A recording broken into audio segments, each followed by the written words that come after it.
Okay. Thanks, Sue.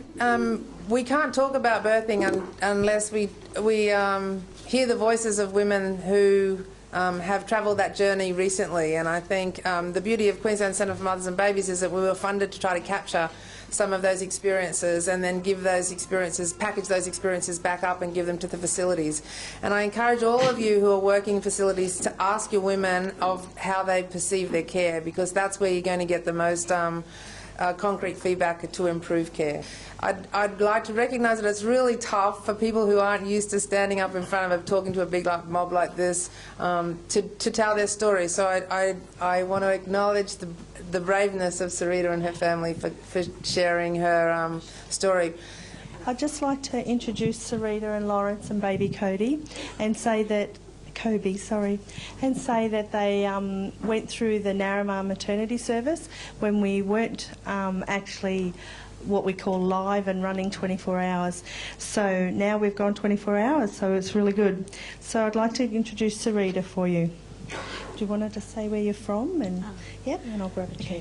Just say where you're from. Hello, everyone. How are you?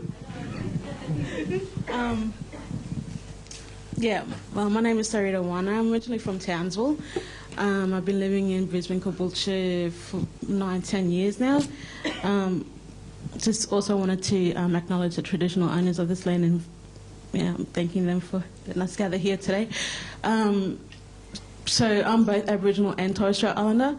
My dad is Miriam from the Murray Islands in the Torres Straits. He's a Somerset man. And my mum, she's, well, from my mother's side, we're from the Kalali Wadai people, originally from Thuggaminda, but resided in Sherbrooke. So, Syrita, can you just tell us about your experience of birthing I know that maybe it wasn't as you thought it might be. How did you find having a midwife looking after you?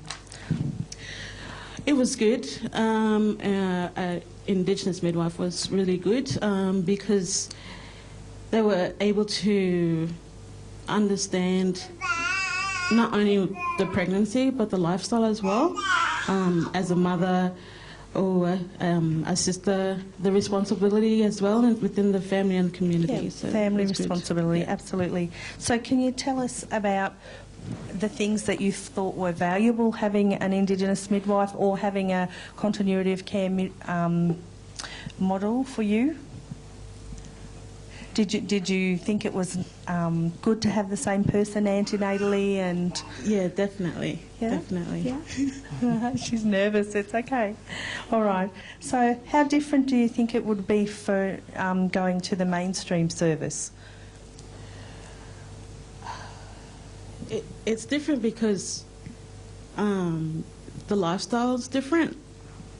When we go to the mainstream, you have to speak to them about our lifestyle in terms with our priorities. That's what was different. Yeah. So, do you think that having Indigenous specific, like Aboriginal and Torres Strait Islander service, made your life culturally more appropriate and more safe? Yeah, definitely. Also, too, just wanted to add the reason why that was, for me, it felt more safe was because I'm from Townsville. All of the aunties and grandmothers are there. So it was difficult for me to have that guidance from them. Mm-hmm. But with the support of my partner and from the service as well, it filled in that as well. So I was able to get that support, that support, I guess, subconsciously or spiritually, as well as physically, and yeah. Yeah, okay. So did you feel that there were any things that were offered to you that might have been really appropriate for other Murray women? Through the service? Yeah, so like home visits or... Yeah, definitely, I would say all of the above. All of the above. That's good. All right. So what about having Lawrence in labour with you and things like that? How did that feel? Because I know traditionally that's probably not what happens, but that's what happened in your birth. So how did you feel about that? He was it was really good, actually. He was really good. He was able to. We had pre-planned what we had wanted to, or what we wanted to do in the labour. During the whole process, because of what I was going through, I pretty much gave him the look and saying, you know, we talked about this. Don't ask me. You ask Lawrence. You talk to Lawrence because I'm just going to concentrate on me and Bubby. Yeah. And yeah. So. Okay. And did you think that things could have been different for you? Like, how you've had some interaction with the postnatal service as well and the child health, so how did that go? Yeah, it went really good. They're still supporting me. Definitely the one-on-one contact, like the home visits, are really good for me. Yeah, so they've supported me with Bubby and with myself as well, and my well-being and all of that, yeah. And would you, if you had another baby, would you come through the service again? Yeah, definitely. I'd come through the service again with more experience. More experience. Yeah. No, you've birthed now, so you actually will be more relaxed next time. Yeah. All right. Yeah. Would you like to tell us anything, Lawrence? I'd just like to say, I suppose, that Narama are really good with the question before that was asked about the mainstream system and the difference with them and Narama is the fact that they do understand your cultural differences. Narama was able to fill in because, from, don't want to be mean, but from a white family and from an Indigenous family, they were able to connect whatever questions that we had in terms with the cultural differences. Yeah.